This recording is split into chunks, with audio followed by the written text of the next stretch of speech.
Hello, and welcome back to I Create For You. My name is Lori. We're going to do another ghost story in the Civil War Ghost Stories book.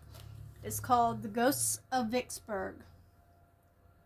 Vicksburg was once described as the Gibraltar of the West, a reference to the British-held rocky fortress that dominated the entrance into the Mediterranean Sea.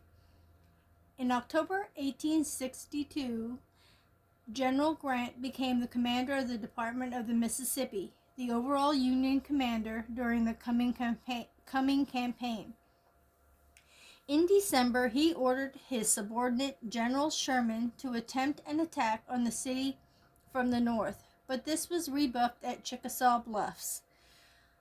Grant adopted a bold plan of attack, first capturing the Confederate Fort Hindman, which prevented any flanking attack from Arkansas, then moving the bulk of his army downriver within a few miles of Vicksburg itself. On April 30th, he launched his risky masterstroke, landing his army of more than 40,000 men 30 miles downriver from the city at Bruinsburg. He had abandoned his lines of communication from that point on. His army was on its own. Only victory could save it from disaster. He marched east, capturing the state capital of Jackson on May 14th, then turning west toward Vicksburg itself. General Pemberton's defenders were taken by surprise, and after a token resistance at Champion's Hill and the Big Black River, they fell back inside the defenses of Vicksburg. Grant laid siege to the city, and by the end of it, soldiers and civilians alike were starving inside of it. More than 200 artillery pieces pounded the city day and night, forcing the residents to abandon their homes and take refuge in caves in the cliffs lining the river. People fought over dead dogs in the street, and in the end, the soldiers... okay, that didn't even make sense. Oh, okay, I get it. Because they were starving. People fought over dead dogs in the street, and in the end, the soldiers were reduced to eating rats and boiling horse harnesses to make soup. Disease ravaged the defending ranks, and the remains of elegant houses were virtually destroyed by artillery, while any wood or furnishings that survived were used to keep the population and the garrison warm at night. It was a grueling 7 weeks, but the outcome was never in doubt. On July 4th, 1863, the day after Pickett's charge in Gettysburg, the Confederates surrendered Vicksburg to Grant's Union Army. 30,000 ragged and half-starved Confederate soldiers were led away into captivity, a loss in manpower that the South could not afford. Although a few minor garrisons remained on its banks, for all effective purposes, the entire Mississippi River was now in Union hands. With the Confederacy split in two, Vicksburg gone, and Lee in retreat, the tide had turned, and whatever lay ahead, an ultimate Union victory seemed inevitable. Grant sent a telegram to President Lincoln offering him Vicksburg as a 4th of July present. The date itself wouldn't be celebrated in Vicksburg until after the end of World War II. The city had endured 48 days of siege, of shelling, and of starvation. No, wait, let me restart that. The city that had endured 48 days of siege, of shelling, and of starvation seemed to have suffered almost as much as the troops and civilians who sheltered inside it. As the war moved away from Vicksburg and the city became a Union base, life returned to some semblance of normality, and today it bears relatively few scars from those bleak days in the summer of 1863. However, there are enough ghost stories in circulation to suggest that for some souls the torment of the siege and its aftermath still continues. Probably the best-known ghost story to survive from the period concerns the McRaven House, a stately building commandeered by the Union authorities soon after the city was captured, and where the local garrison commander Colonel Wilson established his military headquarters. Attached to his staff was a Mississippi-born abolitionist named McPherson, who had spent several years living in the city before the war. He decided to offer his services to the Union, and when Grant captured the city in July 1863, Captain McPherson was attached to Colonel Wilson's staff. This meant that he was quartered in the McRaven House, where he acted as a liaison officer, maintaining links between the city's inhabitants and its military occupier. He was widely regarded as a traitor to the city and the state, and given the level of feeling in Vicksburg at the time, it seems less than surprising that one evening McPherson failed to return to his quarters. Over the next few days, Colonel Wilson and his garrison searched the city for the young officer, but no trace of him was ever found. That was when he reappeared as a ghostly vision. About 10 days after the disappearance, Colonel Wilson retired to his chambers and went to bed, but he was woken in the middle of the night by the sound of movement in his room. He rose and searched the bedroom, but found nothing to explain the noises. Rather than return to bed, he sat in an armchair close to the fireplace, facing the door to his bedroom. If anyone was sneaking into his chambers, he planned to catch them in the act. Then, after several minutes, he felt the temperature drop and a strong cold wind blow in his face. By this time, the colonel was somewhat alarmed, but he was still unprepared for the materialization in front of him. The image of Captain McPherson. The ghost appeared to be dripping with water. His face was badly battered, and blood covered much of his upper body. The apparition spoke to the colonel, explained that he had been murdered, and even named the culprit. McPherson's ghost then continued, suggesting that the colonel call off the search, since his body would never be discovered. He then recommended that instead of bringing his killer to justice, the colonel should let the matter rest, in order to encourage a spirit of reconciliation in the city. The ghost then disappeared. True to his word, the colonel dropped the investigation, but from then on he kept a watchful eye on certain prominent members of the city's residents. According to the legend, the ghost of the captain continues to return to the house from time to time, repeating the details of his murder and delivering the same message of reconciliation. Visitors to the house have also seen the ghosts of Civil War soldiers walking in the corridors, and even a woman with long auburn hair pacing the floor of a bedroom. It has been claimed that other ghosts have also been seen in the house, including that of the wartime owner John Bob, who was shot by drunken Union soldiers after he tried to drive them off his property by throwing bricks at them.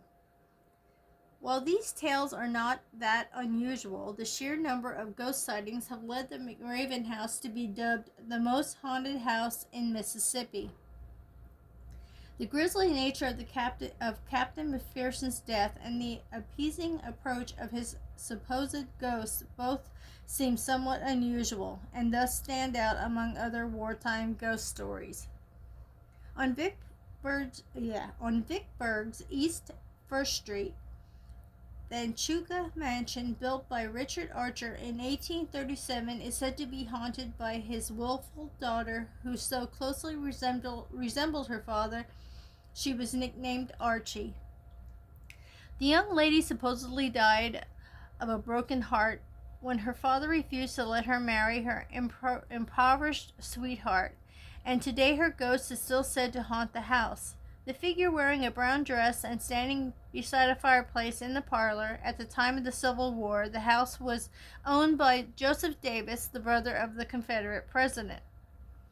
The Duff Green mansion on the same street was used as a hospital during the siege of Vicksburg, and owners of the property have reported hearing sounds of scuffled footsteps on the second floor of the house, but on investigation it was found that the floor was deserted. Could these have been the ghosts of Confederate soldiers being brought to the operating table, or even, as had been suggested, the souls of the dead soldiers searching for the limbs that the surgeons amputated there. The property is now run as a guest house, so visitors can listen out for the ghosts during their stay. Finally, the second most haunted house in Vicksburg is probably Cedar Grove, built in 1840 and one of the largest and most elegant mansions in the area. During the war, it was owned by John Klein, a staunch opponent of secession and a loyal Union man.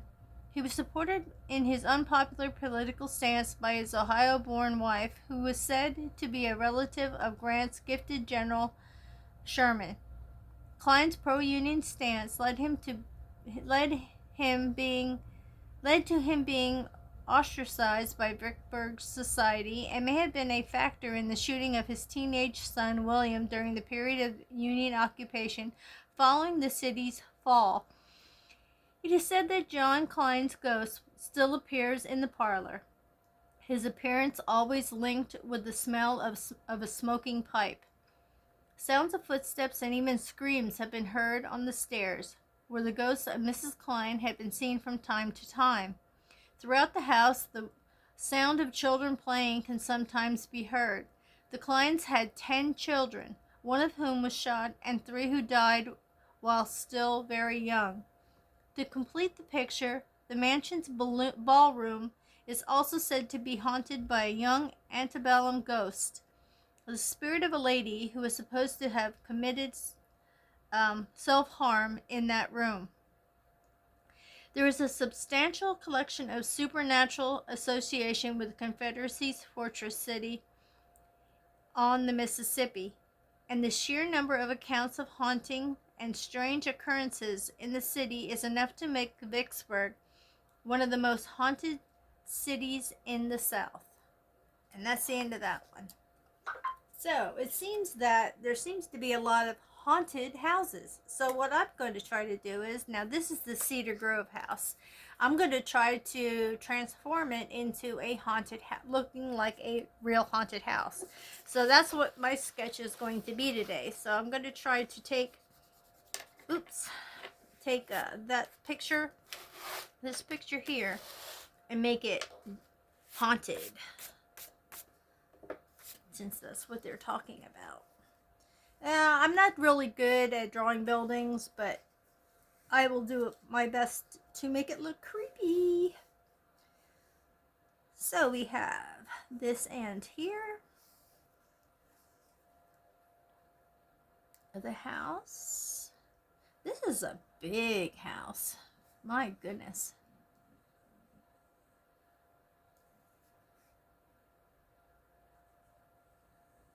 Okay. And they have like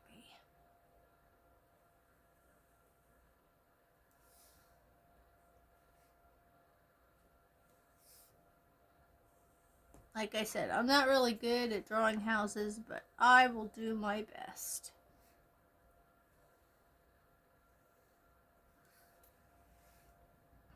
I just thought I'd do something different for a change instead of always doing ghosts. So I thought I'd try to get outside of my comfort zone a little bit and do some architecture. Already it looks like the house is going to fall over. This has like a big pedestal here. Yeah. You wouldn't want me drawing designs for a house for you to live in. Since this is a window, I'm just going to do it this way, since it is a big window, and it does have a lot of window panes in it, so I will do it this way. We'll do the top of the house now a little bit. Here, I'll do the front.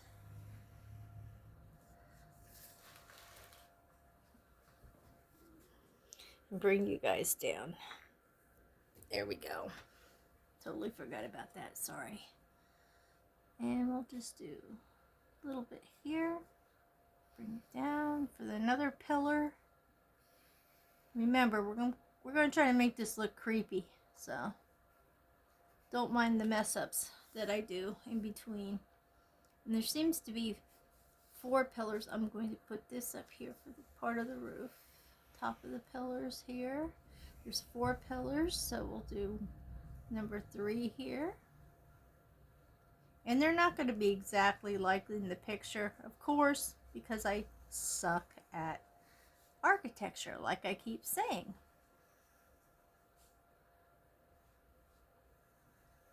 So that's the way I'm going to do that. And they have a 2nd floor up here, so we shall do that.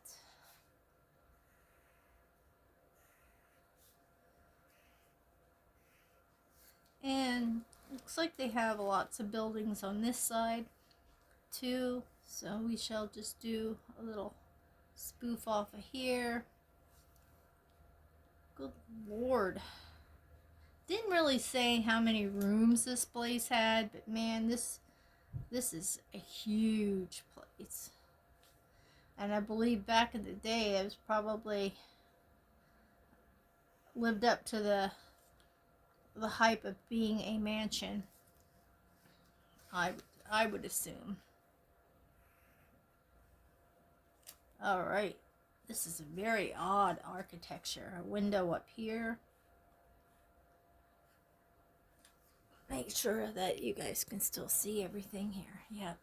Now I'm gonna work on, there's 2 windows here. 2 windows here. I'm just gonna do the normal window. I can't wait to get to the creepy parts. Okay, we got that.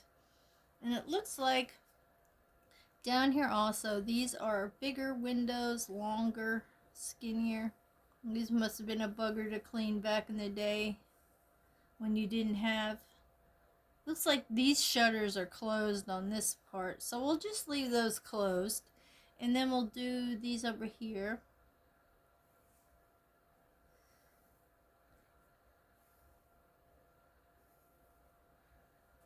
That's like the first time I've actually noticed that shutters being used closed like that.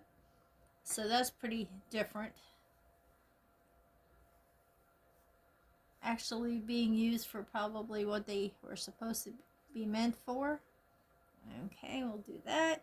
Now we have the doorway. Just a big square here.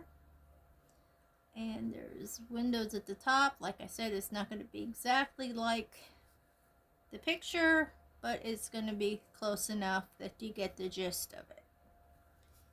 Okay, and then they have, of course, the steps going down.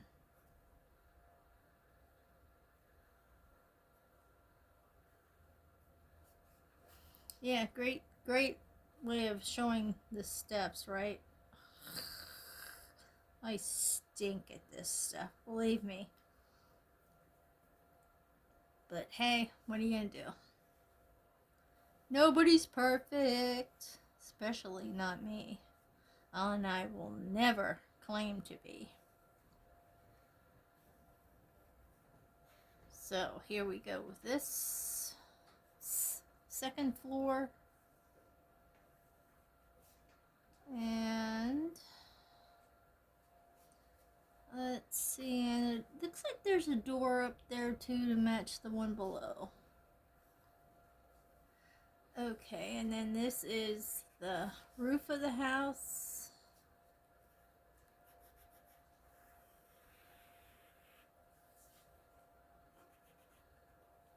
And 2 chimneys.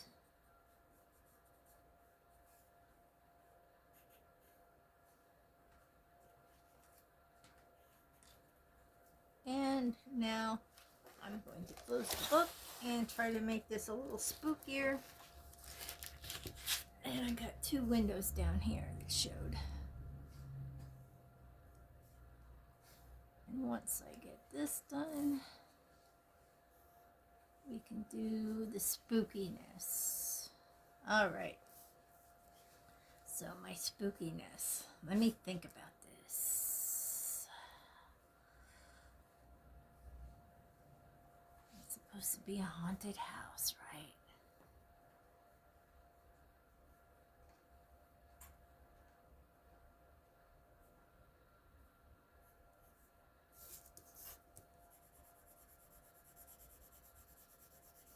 I didn't get my little magic blender out. What the heck? That's my main tool. That's my... I'll show you here. Ooh, I'm so sorry I hit that. Okay. Now, there it is. Not the exact same one, but good enough. Gonna make this a little bit.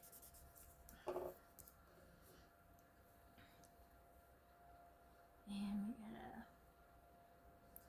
Let's see.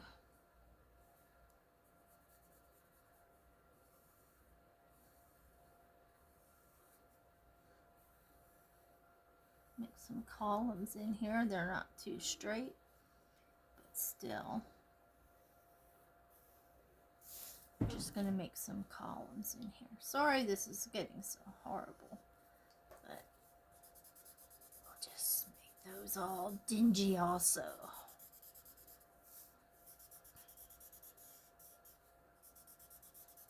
Instead of the white that they had in the picture. Now, we got the cobwebs up there. We got cracks. We're going to make it look yucky. We got cracks here. We got a crack here. Make cracks in all the foundation.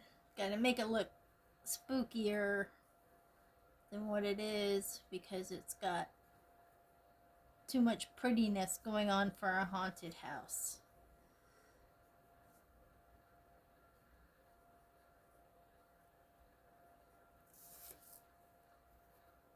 This is cracks in the foundation, so we gotta make them a little spaghetto. There we go. Now, get some more up here. And I'm going to get some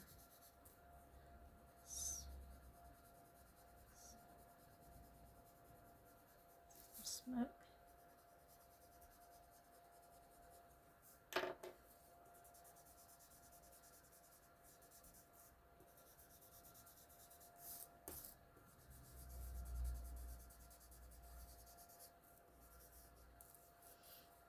More spooky cracks in the foundation. Let's see, what else can we do here? These are the shutters.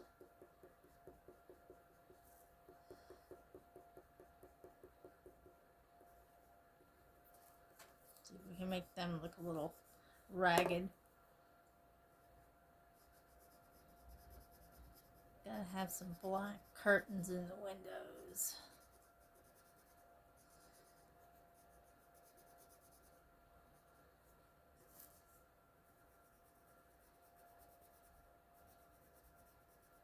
Must have cost a pretty penny to maintain these big buildings back in the day.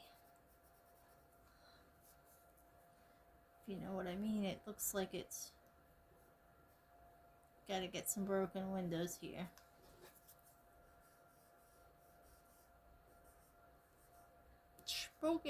Spookiness. Lots and lots of spookiness. Some curtains in here. Gonna make them a little wavy and wonky. Like this. I tell you what, these things make everything different.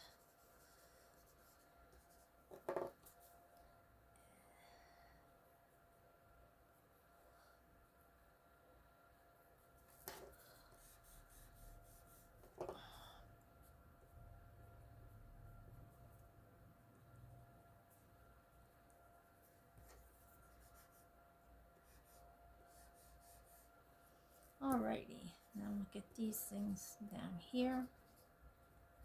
What are we going to do for the doors, huh? And these windows. Make these a little. And this way up here. Got the curtains up here. Curtains here. And here. And here. And we should make this a 4-pane door. And then make cracks in the doors.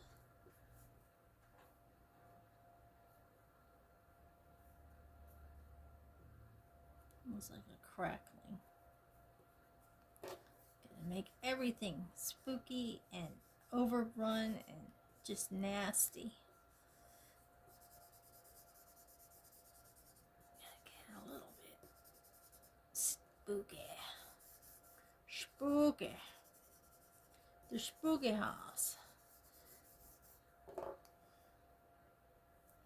And I'm going to do this.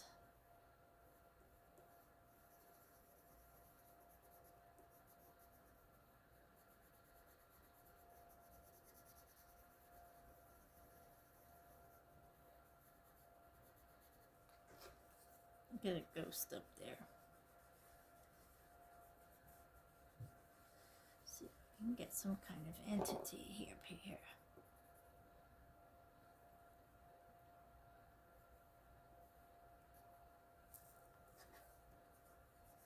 There, we got some going there.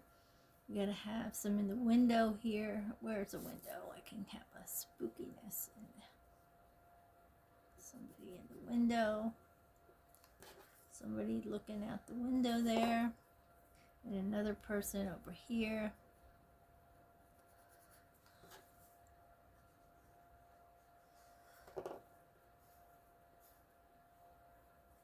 Now to just draw a little bit of spookiness with these individuals here.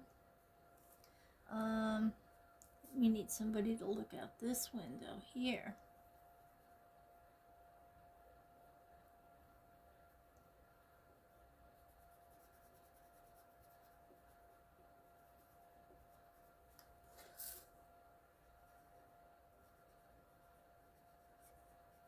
It's supposed to be haunted.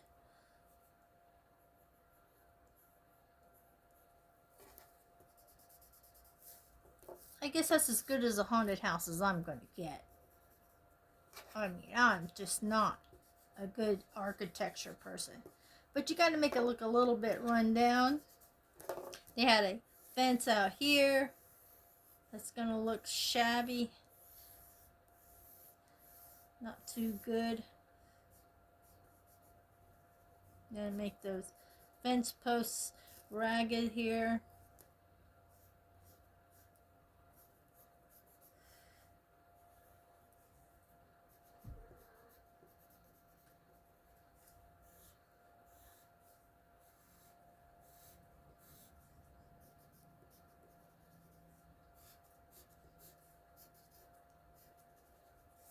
And the gate.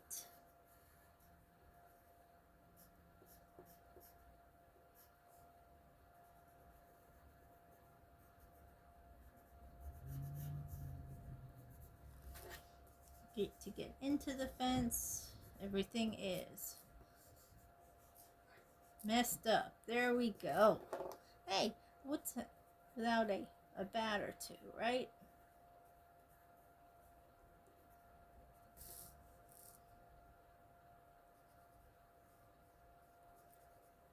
There we go.